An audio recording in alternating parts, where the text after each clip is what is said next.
हाँ जी दोस्तों, तो मेरे हाथ में वो लिस्ट लग चुकी है जिसका इंतजार तुम्हें तुम्हें और तुम्हें हम सभी को था। जैसा कि तुम लोगों को पता ही है कि 2024 एंड होने को आ रहा है और इस साल काफी ज्यादा अनएक्सपेक्टेड कोलैबोरेशन हमको देखने को मिले पूरे यूट्यूब पे। आज मैं तुम्हें बताने वाला हूँ वो टॉप 3 एनिमेज, ऑब्वियसली मेरे खुद के पर्सनल फेवरेट, जिन्हें देखकर मेरी आत्मा तृप्त हो गई है। तो ज्यादा देरी नहीं करते हुए चलते हमारी लिस्ट की तरफ। तो दोस्तों, हमारी लिस्ट में नंबर 3 पे आते हैं no longer allowed in another world. हालांकि मैंने रिसेंटली इस एनिमे पे एक डिटेल वीडियो बना चुका हूँ, फिर भी आपको एक समरी में समझा सकता हूँ क्योंकि ये तो है तो मेरा फेवरेट। तो बेसिकली ये एक इसेकाई एनिमे है, जो भी हमारे पुराने सब्सक्राइबर्स उनको पता ही हमारा फेवरेट जॉनर होता है। फिर भी तीसरे नंबर पे कैसे है मैं आपको बताऊंगा आगे। तो होता ही है कि इसके जो प्रोटैगनिस्ट है जिनका नाम सेंसे है, उनका एक बस एक ही सपना होता है, अपनी पसंदीदा औरत के साथ मरना। और वो ये सपना पूरा करने जा ही रहे होते हैं, तभी अचानक पता नहीं कहां से ट्रक उनकी एंट्री होती है और वो उड़ा देते हैं दोनों को ही। और फिर उनका रीइंकार्नेशन होता है एक मैजिकल वर्ल्ड में, जहां पे सेंसे उठने के बाद ही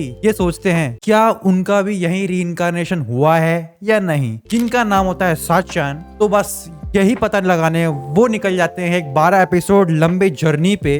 एपिसोड लंबे तो नहीं होते, जो हमने तो 700 एपिसोड देख लेना, 12 क्या है उसमें जिसमें आपको काफी कॉमेडी और एक्शन सीन्स भी देखने को मिलेंगे। वैसे मैं आपको एक चीज बता देता हूँ, सेंसे काफी ज्यादा ओवर पावर्ड होते हैं। तो तुम ये सोचो इनको देख के कि भाई अरे यार ये क्या है, मैं ऐसे नहीं हूँ सेंसे का फैन। अगर तुम मुझसे पूछो कि 2024 के बेस्ट एनिमे कैरेक्टर जो न्यू इंट्रोड्यूस हुए हैं, उनमें मैं फर्स्ट में इन्हीं को रखूंगा भाई, पहले बता रहा हूँ। तो हमारी लिस्ट में सेकंड नंबर पे आ रहे हैं काइजू नंबर 8। वैसे तो इस एनिमे के बारे में मुझे बताने की इतनी ज्यादा जरूरत है नहीं, क्योंकि वैसे बहुत पॉपुलर हुआ था ये। काइजू नंबर 8 की जो स्टोरी इन्वॉल्व करती है वो हमारे मेन कैरेक्टर के ऊपर है, जिनका नाम है काफका। और इनकी उम्र 32-33 ऑलमोस्ट हो चुकी है और इनका एक ही सपना होता है कि अपनी बचपन की दोस्त के साथ किया हुआ प्रॉमिस पूरा करना, जो कि होता है कि डिफेंस फोर्स साथ में ज्वाइन करना। लेकिन इनकी दोस्त जिनका नाम मीना होता है, वो डिफेंस फोर्स ज्वाइन करके सीधा कमांडर की पोजीशन में पहुंच जाती है और काफका वहीं पे रह जाते हैं एक स्वीपर बन के। स्वीपर बोले तो जो काइजू का कचरा वचरा होता है ना, अरे आप लोगों ने वो मूवी तो देखी होगी ना, पैसिफिक रिम। तो ये काइजू उन्होंने वहीं से कॉन्सेप्ट उठाया है, तो समझ जाओगे जिन्होंने देखी है। और नहीं भी देखी है तो कोई बात नहीं, अपना एनिमे देखना, मजा आएगा तुमको। तो जब काफका गिव अप करने वाले होते हैं कि भाई अब तो उम्र हो गई, अब क्या करना, 33-34 के हो चुके हैं, उनकी जिंदगी में एक यंग लड़की की एंट्री होती है जिसका नाम होता है रेनो।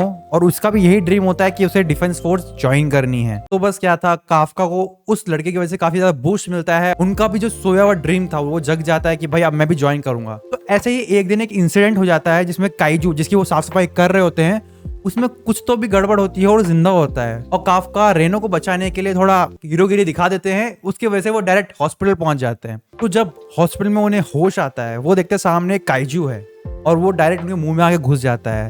अब तुम्हें बताइए इसके बाद क्या होगा। उनके पास एबिलिटीज आ जाती है काइजू की, और काइजू भी बन सकते हैं जब भी चाहें। अब बस ये एनिमे इसी पे बेस्ड है कि कैसे काफका डिफेंस फोर्स ज्वाइन करते हैं, वो फोर्स जो काइजूस को मारने के लिए बनाई गई है। एज अ काइजू खुद भी ज्वाइन करेंगे और कैसे उन पावर्स का इस्तेमाल करके अपने फेलो मेंबर्स की मदद करते हैं, इसके लिए आपको एनिमे देखना पड़ेगा। और इस एनिमे जो भी सबसे ज्यादा खतरनाक काइजूस होते हैं, ये इन लोग इनको नंबर देते हैं। काफका जो काइजू होता है, इसको नंबर मिला होता है, सही गैस किया, काइजू नंबर 8। तो गाइस फाइनली हमारा लास्ट एनिमे नंबर 1 पोजीशन पे जो आ रहा है, जिसका नाम है विस्टोरिया वॉन्ड एंड स्वॉर्ड। अब तुम सब लोगों में कई लोग होंगे जिन्होंने इस एनिमे के बारे में सुना है लेकिन अभी तक देखा नहीं है। क्या तुम वो लोगों में से हो सकते हो जिन्होंने ये एनिमे देखा है, या फिर उन लोगों में से हो सकते हो जिन्होंने इसकी रील्स में सीन्स देखे हैं, सुना भी बहुत है लेकिन अभी तक इसको ट्राई नहीं किया है। तो मैं उन लोगों के लिए बता दूं, ये एनिमे वर्थ वॉचिंग है बहुत ज्यादा। और इसकी स्टोरी भी काफी कुछ सिमिलर है हमारे काइजू नंबर 8 से। वो कैसे? वो ऐसे क्योंकि इसमें भी विल सेल्फोर्ड अपने बचपन की दोस्त से एक वादा करता है कि वो ये टावर साथ में क्लाइंब करेंगे और टॉप पे जाएंगे ताकि वो वहां से जाके स्टार्स को देख सके नाइट में। लेकिन वही सेम जो काइजू नंबर 8 में हुआ था, उनकी जो दोस्त होती वो तो टॉप मैजिशियन बन जाती है, जो कि 8 होते हैं उनमें से वो एक बन जाती है। और जो विल होता है उनका कोई भी मैजिक पावर्स नहीं होती है। इसी वजह से एकेडमी का टॉपर होने के बावजूद भी विल को कई साल लग जाते हैं एकेडमी क्लियर करने में। और जब उसको मैजिक आता ही नहीं है तो इसकी वजह से उसको अपनी स्वॉर्ड्समैनशिप पे ज्यादा डिपेंड करना पड़ता है।